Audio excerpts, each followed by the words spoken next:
औज़ु बिल्लाहि मिनश शैतानिर रजीम। बिस्मिल्लाहिर्रहमानिर्रहीम। क़ालल्लाहु तबारक व तआला कमा वरदा फ़ी सूरतिल लुक़मान अलिफ लाम मीम तिल्का आयातुल किताबिल हकीम हुदन व रहमतन लिल मुहसिनीन। सदक़ल्लाहुल अज़ीम। रब्बि इश्रह ली सदरी व यस्सिर ली अमरी वहलुल उक़दतम मिन लिसानी यफ़क़हू क़ौली। हज़रात गिरामी, दर्स का उन्वान आपके सामने है कि कुरान करीम का इंसान मतलूब।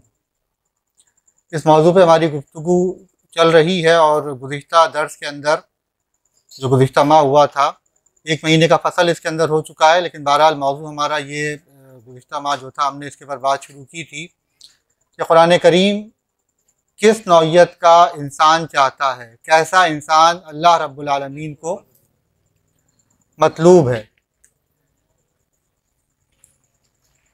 ये बात हम सब जानते हैं कि कुरान करीम का मौजू इंसान है, यानी ये वो किताब है जिसका मौजू इंसान है। लेकिन इंसान ये नफ्सियात की किताब नहीं है कि नफ्सियात का मौजू भी इंसान हुआ करता है। इसमें इंसानी नफ्सियात की बात भी की गई है और बड़े उम्दा अंदाज में इंसानी नफ्सियात के पहलुओं की भी निशानदही की गई है। सिर्फ एक मिसाल देता हूँ कि यूसुफ अलैहिस्सलाम के भाई जब अपने हिसाब से उन्हें कत्ल करके वापस पहुँचते हैं तो रात के वक्त आते हैं, दिन में आने की हिम्मत नहीं हुई। तो ये इंसानी नफ्सियात का एक बड़ा बलीग इसमें बयान। तो ये तिब की किताब भी नहीं है, तो ये दिल की बात तो करता है। इसको अल्लाह ताला शिफा भी कहता है, शिफाउन लिमा फिस सुदूर। जो दिलों के अमराज हैं उनकी शिफा इसको अल्लाह ताला ने खुद फरमाया है। लेकिन ये अमराज जिस्मानी की इलाज की किताब बहरहाल नहीं है कि इससे दिल के अमराज का नुस्खा निकाला जाए या किसी और बीमारी का इलाज इससे निकाला जाए। लोगों ने निकाले अपने तौर पे बहरहाल, लेकिन ये किताब बहरहाल नुस्खों की किताब, जिस्मानी अमराज के नुस्खों की किताब भी नहीं है। इंसान से मुताल्लिक़ तो है, लेकिन फिर किस नौइयत के हवाले से। इंसानों का जिक्र तारीख़ के अंदर भी मिलता है कि मुख्तलिफ़ क़िस्से, कहानियाँ, वाक़यात, तारीख़ इसी चीज़ का नाम है। और तारीख़ का एक तारुफ़ जो हमारे सामने आता है वो ये तारुफ़ भी है कि तारीख़ बड़े इंसानों की, अजीम इंसानों की सवाने है। यानी कोई भी तारीख़ है वो किसी न किसी अजीम इंसान के हवाले से ही तारीख़ बनती है। हर गुज़रा दिन तारीख़ का हिस्सा है, लेकिन हर दिन उसकी कोई ख़ास अहमियत तारीख़ के अंदर उस वक्त तक नहीं होती जब तक कि उसमें कोई ख़ास वाक़या रूनुमा ना हो, और ख़ास वाक़े के अंदर ख़ास लोगों का होना भी ज़रूरी हुआ करता है। तो बहरहाल इसमें अगरचे वाक़यात भी मौजूद हैं और बड़े वाक़यात मौजूद हैं, लेकिन ये कोई तारीख़ की किताब भी नहीं है।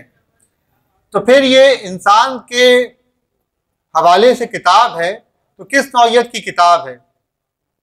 अल्लाह ताला जब इस किताब का आगाज़ होता है और सूरह बकरा हमारे सामने आती है, इसके मुताल्लिक़ जब हम आगाज़ करते हैं तो वहाँ भी जो आगाज़ कलाम था सूरह बकरा का, वो भी अलिफ लाम मीम से ही हुआ।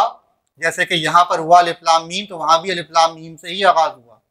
और वहाँ क्या था, ज़ालिकल किताबु ला रैब फ़ीह, ये वो किताब है जिसमें कोई शक और शुबा नहीं है।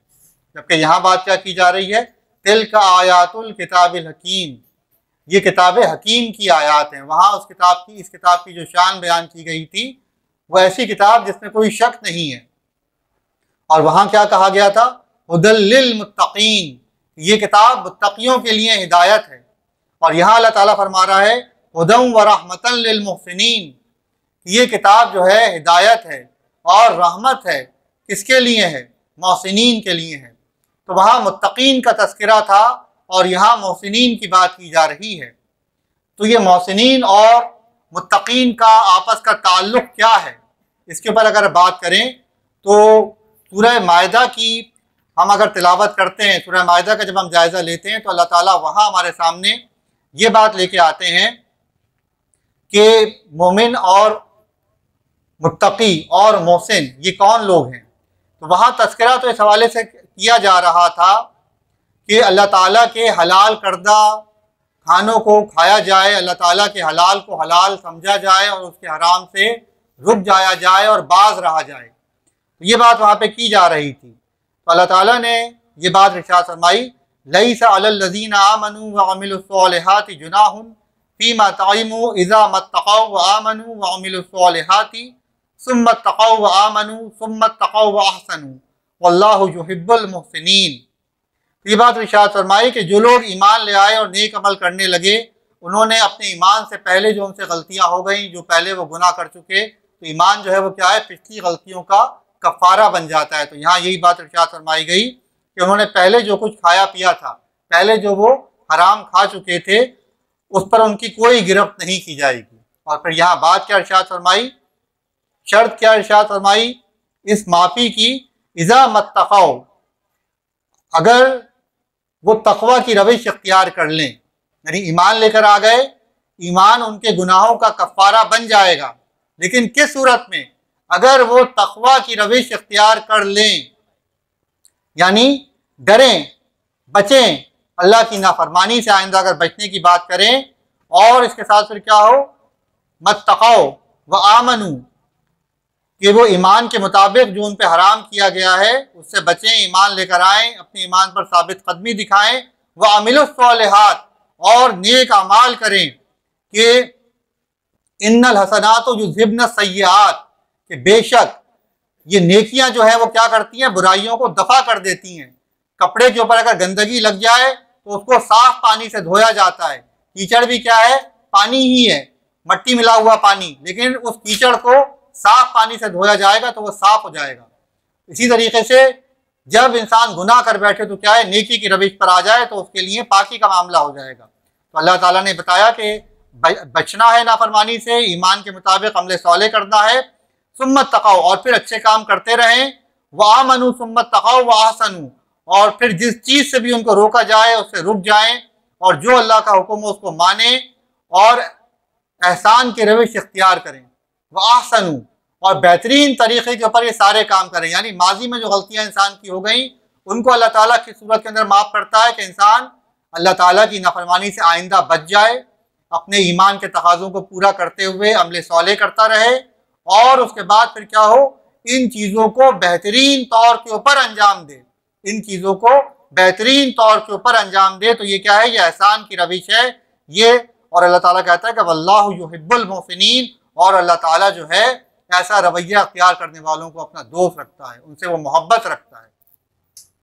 तो ये वही चीज़ है जो हमारे सामने बार बार मुख्तलिफ हवालों से आती है कि जो हमारे सामने हमारे दीन के 4 मुख्तलिफ मदारिज हैं, 4 जो मुख्तलिफ मरतबे हैं, वो कौन कौन से हैं। सबसे पहला मरतबा जो है वो क्या है, ईमान का है, कि ईमान लेकर इंसान आ जाए और फिर उस ईमान के मुताबिक अपने अमल को तब्दील कर ले, तो ये क्या है, मुसलमान वो हो गया। ये दूसरा दर्जा इस्लाम का दर्जा है। फिर तीसरा दर्जा इसके बाद जो आता है, इस इमारत के ऊपर बुनियाद ईमान के ऊपर रखी गई, उसके ऊपर इस्लाम की इमारत तामीर की गई, उस इस्लाम की इमारत की जो जीनत की गई, उसकी जो खूबसूरती की बात की गई, वो किसके ज़रिए से की गई, वो तकवा के ज़रिए की गई। ये तकवा का मामला क्या है कि बचना, अल्लाह की नाराज़ी से बचना, उसको राज़ी करने के फ़िक्र में रहना, खौफ खाना उसकी नाराज़गी से, ये तकवा है। तो ये क्या है, इस्लाम की इमारत के ऊपर जो उसको खूबसूरत बनाती है, ये तकवा की मंजिल है जो उसको खूबसूरत बना रही है। इमारत बन गई इस्लाम की, लेकिन इस्लाम की इमारत के ऊपर जो प्लास्टर का काम समझ लीजिए आप, जो रंगो रोगन का काम है, और लेकिन ये इमारत अभी मुकम्मल नहीं हुई, इसके अंदर अभी कमी है, इस इमारत के अंदर अभी वो शान पैदा नहीं हुई कि ये इमारत एक जाज़िब नज़र इमारत बन जाए, ये इमारत देख के वाकई ख्याल आए कि हाँ, इमारत को तो ऐसा ही होना चाहिए। तो ये क्या चीज़ है, रहने को तो इंसान झोपड़ी के अंदर भी रह लेता है, एक बगैर प्लास्टर के मकान के अंदर भी रह लेता है, लेकिन एक खूबसूरत घर जब इंसान देखता है और ख्याल करता है कि वाकई ये तो अच्छा, ये रहने की जगह वाकई अच्छी है, तो वो क्या चीज़ है, वो एहसान की मंजिल है। जब इंसान एहसान की मंजिल के ऊपर पहुँच जाता है, और ये एहसान की मंजिल क्या है, नबी करीम सल्लल्लाहु अलैहि वसल्लम का जिब्रील अमीन अलैहिस्सलाम के साथ मुकालमा याद कीजिए, जो हदीस जिब्रील के नाम से मारूफ है। उसके अंदर हमारे सामने क्या बात आती है, जिब्रील अमीन इंसानी शक्ल में नबी करीम सल्लल्लाहु अलैहि वसल्लम के पास आते हैं और आपसे बगर्ज़ तालीम और तरबियत आपसे मुख्तलिफ सवालात करते हैं, और आप सल्लल्लाहु अलैहि वसल्लम उनके जवाबात देते हैं। उसके अंदर जो सवाल था कि पहला सवाल जो था वो ईमान के बारे में, फिर इस्लाम के बारे में और फिर एहसान के बारे में कि मल एहसान, एहसान क्या है। तो नबी करीम सल्लल्लाहु अलैहि वसल्लम इसका क्या जवाब इरशाद फरमाते हैं। नबी करीम सल्लल्लाहु अलैहि वसल्लम ये बात इरशाद फरमाते हैं कि एहसान ये है कि तू अल्लाह की इबादत ऐसे कर कि गोया तू उसको देख रहा है, और अगर ये दर्जा एहसान तुझे हासिल नहीं होता तो कम से कम दर्जे के अंदर तू इस बात का गुमान कर कि अल्लाह तुझे देख रहा है। एहसान का मर्तबा ये है कि मालिक तुम्हारे सामने है, जिसकी बंदगी तुम कर रहे हो, जिसकी इताअत की बात तुम कर रहे हो, जिसकी फरमाबरदारी की बात तुम कर रहे हो, जिससे तुम अपनी मग़फ़िरत और उसकी जन्नतों के तलबगार हो, वो तुम्हारे सामने खड़ा हुआ है, वो तुम्हारे सामने मौजूद है। उस हस्ती के सामने तुम अपने कामों को अंजाम दे रहे हो। तुम्हारी जो जिम्मेदारी लगाई गई है उसकी तरफ से, उसकी निगरानी के लिए तुम्हारे सर के ऊपर वो खड़ा हुआ है, तुम्हारी निगरानी वो कर रहा है, तुम्हें छोड़कर कहीं वो चला नहीं गया। तो ये क्या है, ये एहसान का मर्तबा है। और अगर तुम इस मर्तबे पे अभी नहीं पहुंचे तो ये समझो कि अल्लाह, एहसान के मर्तबे के ऊपर तो अल्लाह मौजूद है कि अल्लाह तो तुम्हें देख ही रहा है, अल्लाह तुम्हें देख रहा है। जामे सगीर की एक हदीस है, नबी करीम सल्लल्लाहु अलैहि वसल्लम इरशाद फरमाते हैं, इन्नल्लाह मोहसिनुन, कि अल्लाह मोहसिन है, व युहिब्बुल एहसान, और एहसान को पसंद करता है। अल्लाह मोहसिन है और वह एहसान को पसंद करता है। तो क्या कहा कि तुम भी एहसान को इख्तियार करो। तो तुम में से जब कोई कत्ल करे तो वो बेहतरीन तरीके पर, एहसान के तरीके पर कत्ल करे, और जब वो ज़िबा करे तो वो भी बेहतरीन तरीके पर ज़िबा करे, एहसान के साथ ज़िबा करे। और ज़िबा में एहसान क्या है कि छुरी को तेज़ कर ले और जानवर को कम से कम तकलीफ दे, उसको राहत दे। ये एहसान की बात उन चीज़ों के अंदर की गई जिनके अंदर जुल्म का गुमान इंसान को होता है। ये कत्ल की बात जो आ रही है, तो ये क्या चीज़ है? क्या ये किसी आम आदमी का काम है कि उठ के और किसी को कत्ल कर दे? नहीं नहीं, कोई खुदा ना खास्ता अगर मेरे किसी अजीज को भी किसी ने कत्ल कर दिया और मैं उसे पा जाऊं तो क्या ये मेरा काम है कि मैं कत्ल करूं और कत्ल करने में नरमी से काम लूं? नहीं, वो तो काम रियासत का है। ये बात क्या कही जा रही है कि कत्ल की जब भी नौबत आए, चाहे वो इस्लामी रियासत की तरफ से किसी मुजरिम को कत्ल करने की बात की जाए या मैदान क़िताल का मरहला हो, उस कत्ल के अंदर भी जिसको वहशत से ताबीर किया जाता है, जिसको बहीमत से ताबीर किया जाता है, जिसको दरिंदगी से ताबीर किया जाता है, उस काम के अंदर भी नबी करीम सल्लल्लाहु अलैहि वसल्लम क्या फरमा रहे हैं कि वहाँ भी तुम एहसान को मलहूज रखो, उसमें भी एहसान को मलहूज रखो। ये कत्ल करना क्या चीज़ है? ये कोई तकलीफ पहुँचाने की बात नहीं है, बल्कि इस्लाम अगर कत्ल की बात भी करता है तो इस्लाम का फलसफा क्या है कि फितने का जोर तोड़ा जाए। अगर मैदान क़िताल में जो क़िताल करने के लिए मुसलमानों के साथ आएगा, उसके साथ क़िताल किया जा रहा है, तो वहाँ भी बात क्या है? कुफ्र का जोर तोड़ा जा रहा है, उसकी क़ुव्वत को तोड़ा जा रहा है, उसको तकलीफ पहुँचाना इस्लाम का मकसद नहीं है। यही वजह है कि इस्लाम ने जो कत्ल करने के तरीक़े दीगर अक़वाम के अंदर राइज थे और आज भी राइज हैं, ये बड़ी महज़्ज़ब अक़वाम जो हम देखते हैं कि जो हमला करते हैं इंतहाई गैर दियानतदारी के साथ, इंतहाई वहशियाना तौर पर, जो अपने महज़्ज़ब होने का दावा करते हैं, ये अमेरिका और बरतानिया वाले, ये नेटो वाले, तो इनकी फ़ौजें क्या करती हैं? ये अपने निहत्ते शिकारों के साथ क्या करते हैं? उनके सरों को फुटबॉल बना के खेलते हैं, उनके सीनों को चाक करके, उनके दिलों को, उनके आज़ा को निकाल के उनको फेंकते हैं। ये इनका तर्ज अमल है। इस्लाम इसको हराम करार देता है। एक मोमिन जो अल्लाह और यौम आखिरत पर यकीन रखता है, उसका ये काम नहीं है। और इस्लाम तो इंसान को ज़िबा करने की भी ममानियत करता है। कत्ल करने की बात तो है, लेकिन जानवर की जिस तरह गर्दन काट दी जाती है, सर अलग किया जाए, इस तरीके से ये बात इस्लाम के अंदर इस तरह नहीं कही गई। बहरहाल कत्ल करने की बात तो अलग एक बात आ जाती है, लेकिन जुल्म की बात जो आ जाती है वो इस्लाम इसको हराम करार देता है। बहरहाल बात क्या है कि मुजरिम की भी अगर जान लेने की बात है तो उसको ईज़ा पहुँचाना मतलूब नहीं है कि पहले उसका हाथ काटो, फिर उसका पैर काटो, उसके एक एक करके सारे आज़ा काटो और तड़प तड़प के उसको सिसकने के लिए मजबूर कर दो। बल्कि एहसान की बात क्या है, ये उसके ऊपर भी जो नबी करीम सल्लल्लाहु अलैहि वसल्लम ने क्या बात फरमाई कि तुम जो है वो रहम करो कि किसके साथ? जालिम के साथ भी और मजलूम के साथ भी। तो कहा कि मजलूम के साथ तो समझ में आता है कि जालिम के साथ क्या उसके साथ रहम किया जाएगा, तो आपने फरमाया तो उसको जुल्म से रोक देना, ये उसके ऊपर रहम करना है। तो मुजरिम को जुर्म से रोक देना, ये उसके ऊपर रहम करना है। उसके साथ एहसान यही है कि उसको जुर्म से रोक दिया जाए, जो माशरे के लिए ऐसा फासिद करार पा जाए कि जिससे अब इस्लाह की और खैर की उम्मीद नहीं रही, तो उसको जो है कत्ल क्या कर दिया जाए या उसको क़िसास में कत्ल किया जाएगा। तो ये बात हम कर रहे थे कि नबी करीम सल्लल्लाहु अलैहि वसल्लम ने जो तालीम दी कि अल्लाह मोहसिन है और एहसान को पसंद करता है और अहले ईमान को अल्लाह ताला एहसान की तालीम देता है। ये जानवर ज़िबा करने की बात भी जो की गई, तो जानवर को इस तरीके से ज़िबा करना कि जिसमें उसको ज़्यादा से ज़्यादा तकलीफ पहुँचे, इसको भी हराम करार दे दिया गया। उसको क्या कहा, एक जानवर को दूसरे के सामने ज़िबा ना करो, उसको अच्छी तरह बांध दो ताकि उसको तड़पने फड़पने की जहमत ना हो, ज़्यादा तकलीफ उसको ना पहुँचे, उसको जो है तेज छुरी के साथ ज़िबा करो। ये सारी चीज़ें हमें बता दी। तो ये बात जो यहाँ पे बताई गई, यहाँ इस्लाम के मदारिज इस आयत मुबारका में सूरह माइदा की अल्लाह ताला ने हमारे सामने आयत नंबर 94 में रख दी है कि पहले ईमान है, उसके ऊपर फिर तकवा की इमारत है और फिर जो उसकी तकमील होती है वो किसकी है, वो फिर एहसान के ज़रिए से इस पूरी इमारत की तकमील हो जाया करती है। तो हज़रात गिरामी, ये एहसान की बात है, ये एहसान का रवैया है। हमने बात का आगाज़ जो किया था कि कुरान करीम जो है वो किताब हिदायत है और इस किताब का मौजू जो है वो इंसान है। इंसानों को अल्लाह ताला ये बता रहे हैं कि दुनिया में उनकी ज़िंदगी बसर करने का तरीक़ा क्या है। हज़रात, ये बात हमारे सामने है कि इंसान बहुत तरीक़ों से गुमराह हुआ करता है। अल्लाह ताला ने इस किताब के हवाले से भी फरमा दिया कि यहदी बिही कसीरा व युदिल्लु बिही कसीरा वमा युदिल्लु बिही इल्लल फासिकीन। सूरह बकरा के आगाज़ में ही, शुरू के अंदर ही 2-3 रुकू के अंदर ये बात हमारे सामने आ जाती है कि अल्लाह ताला फरमाते हैं यहदी बिही कसीरा। ये किताब तो असलन हिदायत की किताब थी कि हुदल लिल मुत्तकीन, हुदल लिन नास भी इसको कहा गया, लेकिन अल्लाह ताला कहता है कि क्या है कि इसके ज़रिए से बहुत से लोग गुमराह भी हो जाएंगे। लेकिन गुमराह कौन होगा, वमा युदिल्लु बिही इल्लल फासिकीन, गुमराह वही होगा जिसके दिल में टेढ़ होगी, जो इसकी बातों को सही तौर पर समझने के लिए तैयार नहीं होगा और बातों को आगे पीछे कर कर अपने दिल की मुराद को हासिल करने की कोशिश करेगा। ये किताब जो हुक्म देती है उस किताब के ऊपर चलना उसका नज़्बुल ऐन नहीं है, बल्कि अपने दिल की ख्वाहिश को इस किताब के ज़रिए से पूरा करना उसका ये असल मकसूद है। ऐसा शख्स हमेशा जो है वो गुमराह हो जाएगा। तो ये किताब जो हिदायत की किताब है, इंसानों को हिदायत और रहनुमाई फराहम कर रही है। तो हमने ये बात कही कि बहुत से लोग इस किताब के ज़रिए से भी गुमराह होते हैं और लेकिन वही गुमराह होते हैं कि जो टेढ़ इख्तियार करते हैं।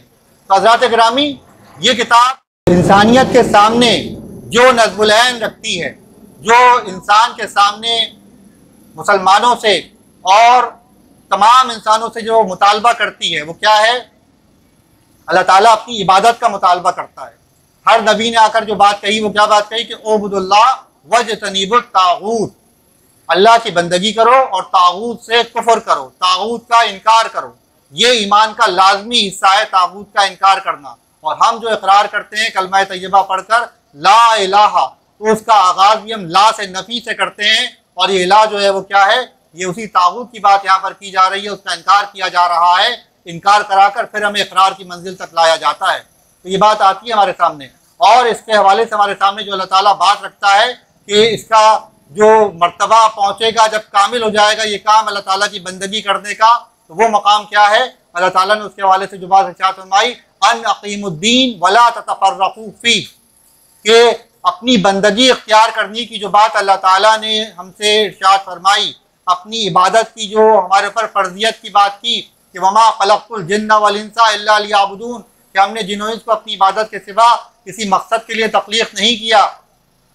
इस काम का जो मर्तबा कमाल है और इस काम के साथ जो अल्लाह ताला ने बात की कि अपनी बंदगी के मुकम्मल होने की बात किस वक्त होती है, जब तागूत का इनकार कर दिया जाता है। तो इसी काम को मुकम्मल होने की बात अल्लाह ताला ने इक़ामत दीन की इस्तिलाह के हवाले से फरमाई है। तो ये चीज़ें हमारे सामने मुख्तलिफ अतवार के तौर पर आती रहती हैं।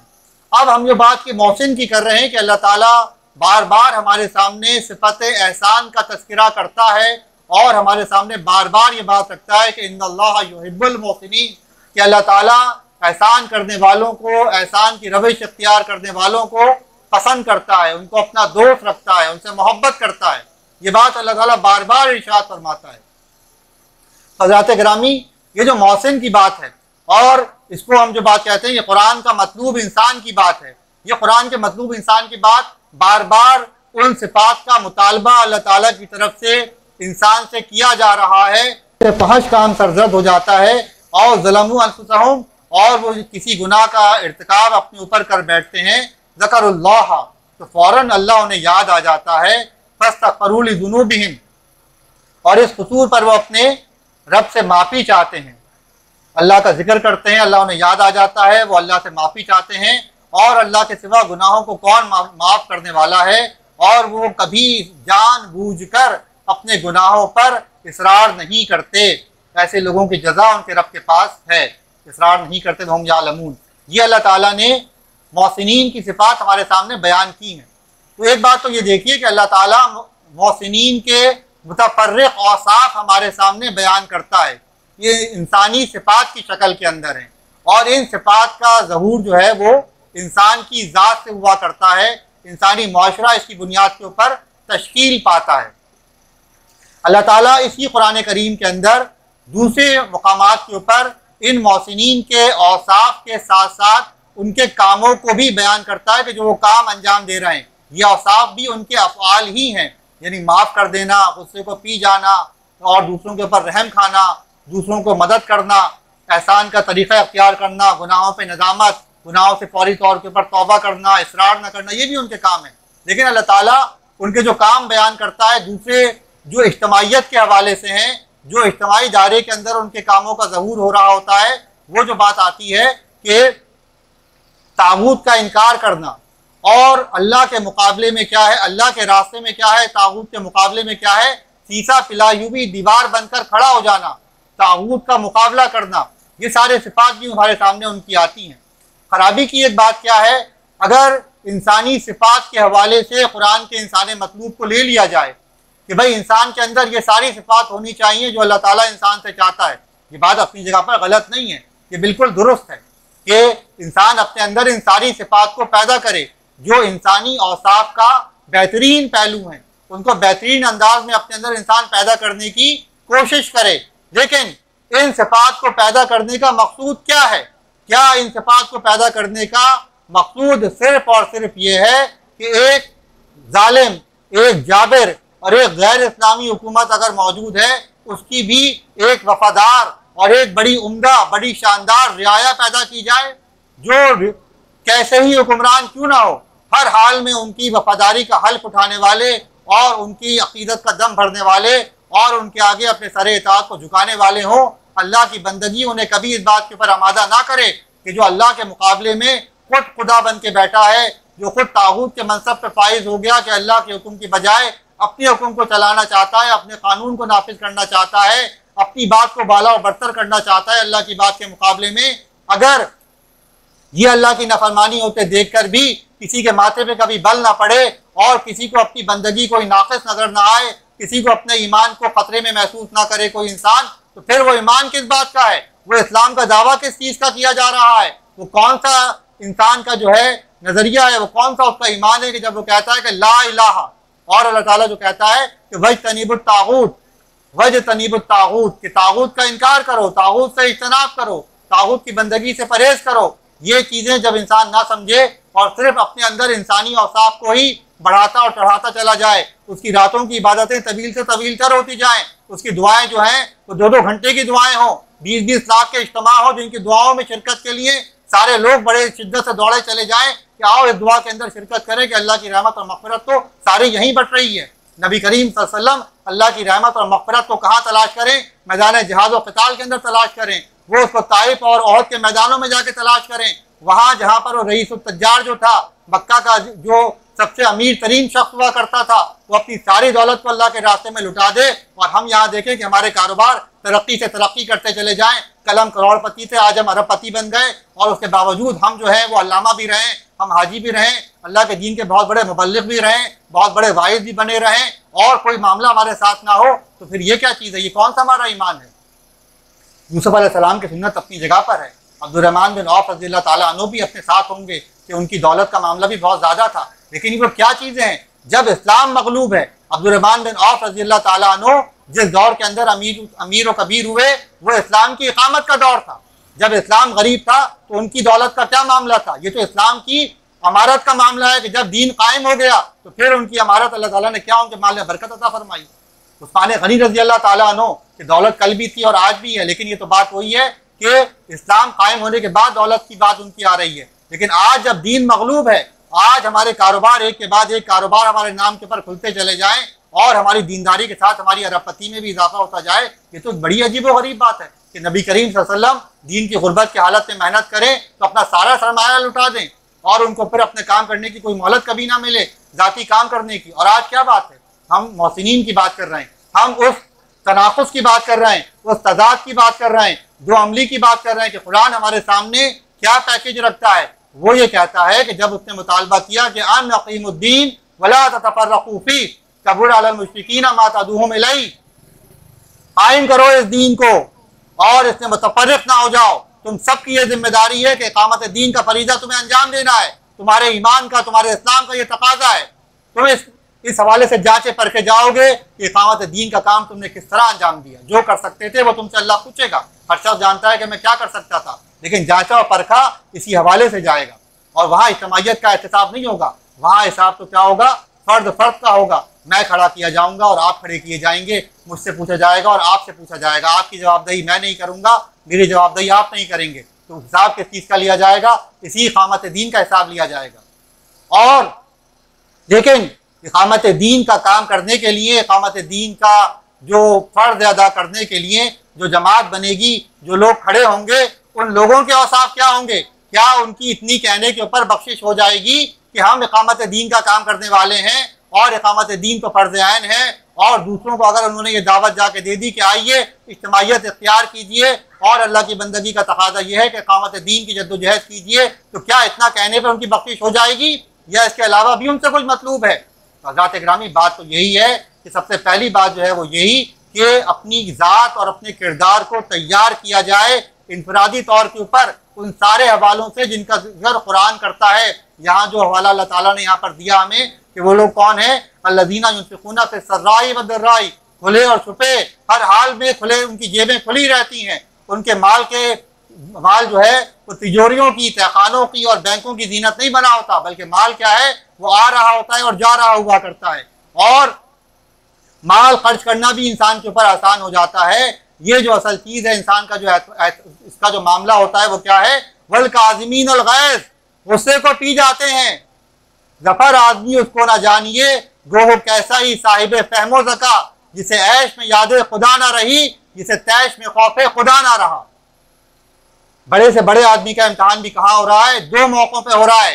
जिसे ऐश में याद खुदा ना रही, अल्लाह ने माल फरावानी से दिया, क्या है, ये भी आजमाइश है। अब अल्लाह को याद करते हो नहीं करते, ये इम्तहान लिया जा रहा है। और जिसे तैश में खौफ खुदा ना रहा, जिसे तैश में खौफ खुदा ना रहा, गुस्सा आया तो क्या हुआ, भूल गया कि कोई रब है, कोई रब भी है, वो भी सबसे बढ़ के जब्बार और क़हार है।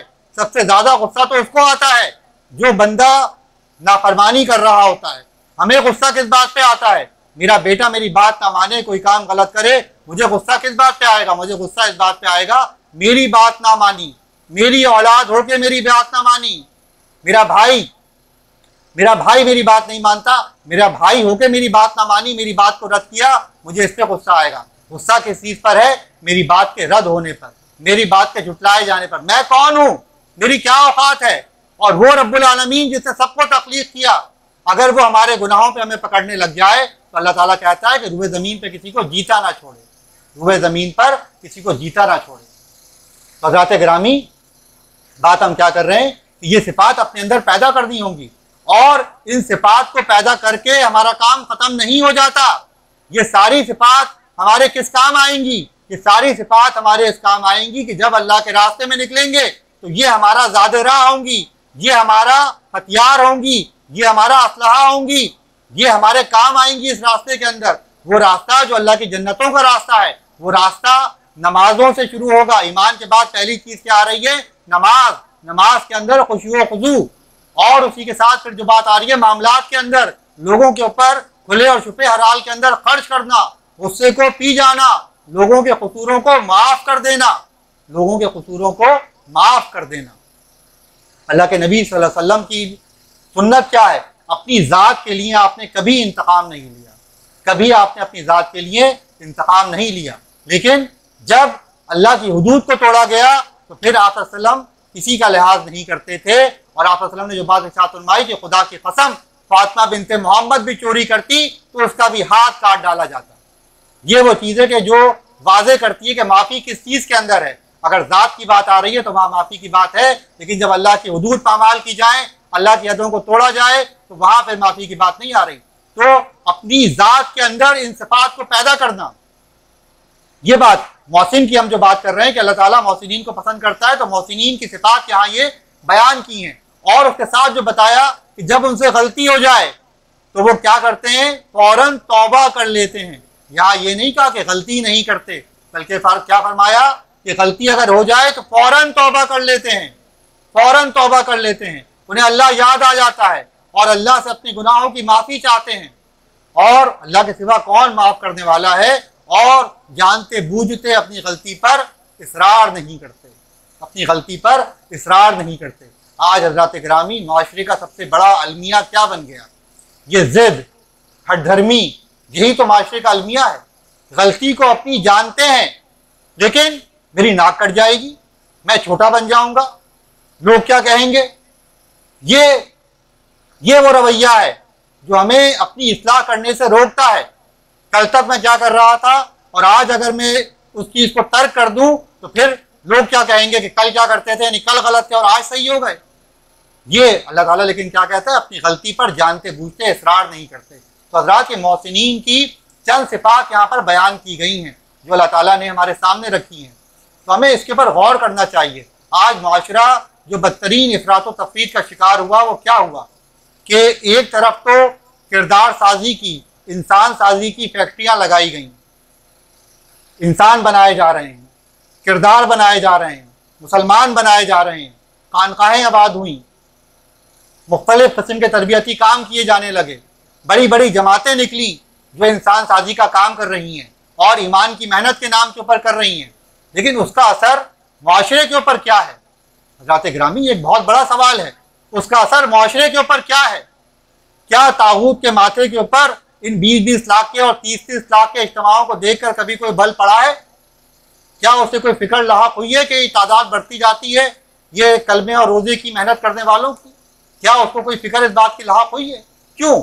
इसलिए कि इस ज़ात की तैयारी को, इस ईमान की मेहनत को उस इज्तिमाई जद्दोजहद से काट दिया गया कि जो अनकीमुद्दीन की मेहनत थी, जो अल्लाह के कलमे को गालिब करने की मेहनत थी, जो बातिल को सरनगू करने की मेहनत थी, उस मेहनत से जब इस जद्दोजहद का दामन छुड़ा लिया गया, उसका जो है उसका रिश्ता इससे जो है क़ता कर दिया गया, काट दिया गया, तो फिर क्या हुआ? फिर ये हुआ कि इनफरादी तौर के ऊपर तो सीरत और किरदार के बहुत बड़े बड़े नमूने हमें नजर आते हैं, लेकिन ये नमूने हमें कहाँ नजर आते हैं? ये नमूने हमें कुफर की आगोश में नजर आते हैं। ये नमूने हमें बातिल की खिदमत में सबसे आगे बढ़कर जो है वो सरगर्दा नजर आते हैं। ये हमें बातिल के बहुत बड़े मददगार नजर आते हैं।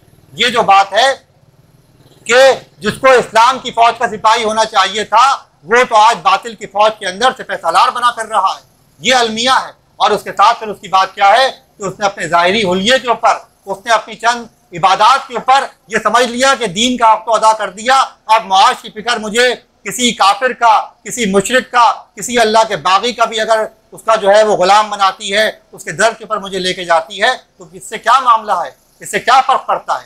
तो ये एक बहुत बड़ा अलमिया हमारे सामने है कि एक तरफ तो ये मामला हुआ कि ज़ाती किरदार की तरफ तवज्जो दी गई और दीन का जो मफहूम था उसको इंतहाई महदूद करके, मज़हब तक उसको महदूद करके दीन को सिर्फ रस्म व रिवाज और इबादत तक मामला कर दिया गया और माशरे को इज्तिमाई तौर के ऊपर इस तब्दीली की जद्दोजहद से बरी ज़िम्मा करार दे दिया गया कि फ़र्द के काम सिर्फ ये था कि अपनी इबादत और नवाफिल की फ़िक्र कर ले और दीगर अफराद को दावत दे दे, तो उसका बस फ़र्ज अदा हो गया। लेकिन खराबी की बात यहाँ ख़त्म नहीं हुई, ये खराबी की इंतहा नहीं है।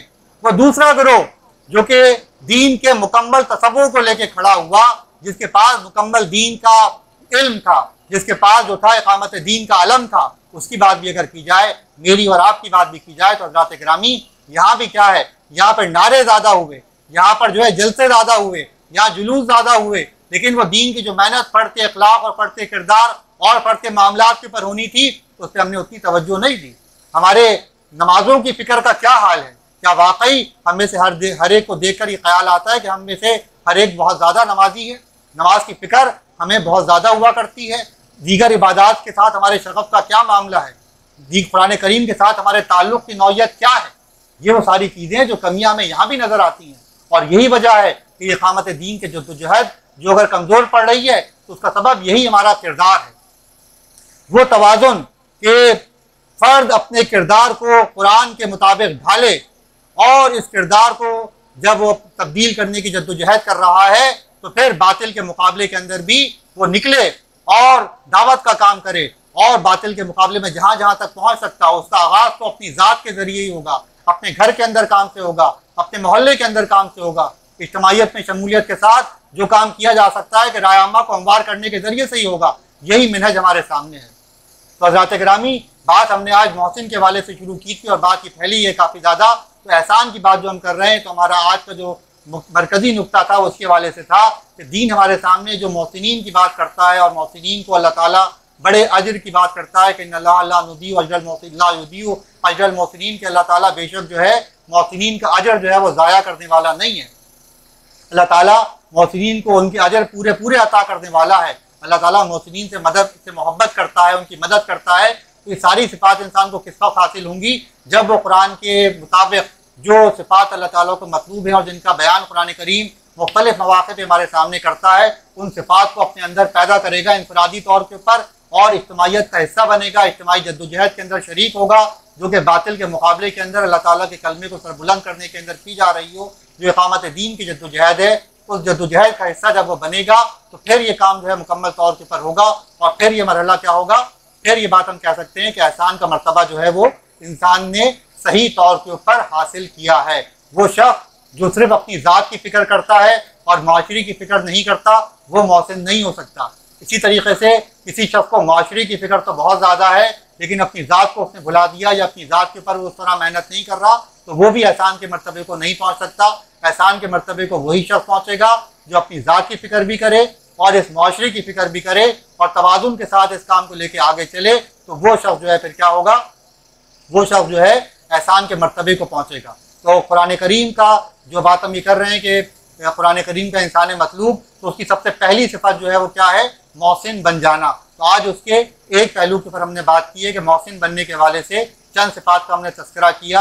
अब ये बहुत ही तवील मौजू है कि कुरान करीम इंसानों से मुतालबात क्या करता है, और ये जो हमने तस्करा बार बार आपके सामने किया कि इंफरादी जो इंसान के अंदर खुसूसियात और किरदार की सिफात होनी चाहिए उनका बयान किया जा रहा है। तो ये बात हम बार बार इसलिए करते हैं कि गलतफहमी पैदा ना होने पाए कि यहाँ सिर्फ और सिर्फ एक तामीर ज़ात की बात की जा रही है, बल्कि ये तामीर ज़ात जो है वो क्या है, ये इस्लाह माशरा का और तामीर माशरा का उन्वान है। हमारे पेश नज़र इस्लामी इनकलाब है, लेकिन इस्लामी इनकलाब जब तक मेरी ज़ात के अंदर नहीं आता, उस शख्स के अंदर नहीं आता जो इस्लामी इनकलाब की बात करता है, उस वक्त तक जब वो इस्लामी इनकलाब की अगर बात करता है तो वह झूठा है, कम से कम दर्जे के अंदर झूठा है, और बदतरीन दर्जे के अंदर क्या है, मुनाफिक है। तो अल्लाह ताला हमें झूठ से भी बचाए, अल्लाह ताला हमें निफाक से भी बचाए, अल्लाह ताला हमें इखलास अमल अता फरमाए। व आखिरु दावाना अनिल हम्दुलिल्लाहि रब्बिल आलमीन।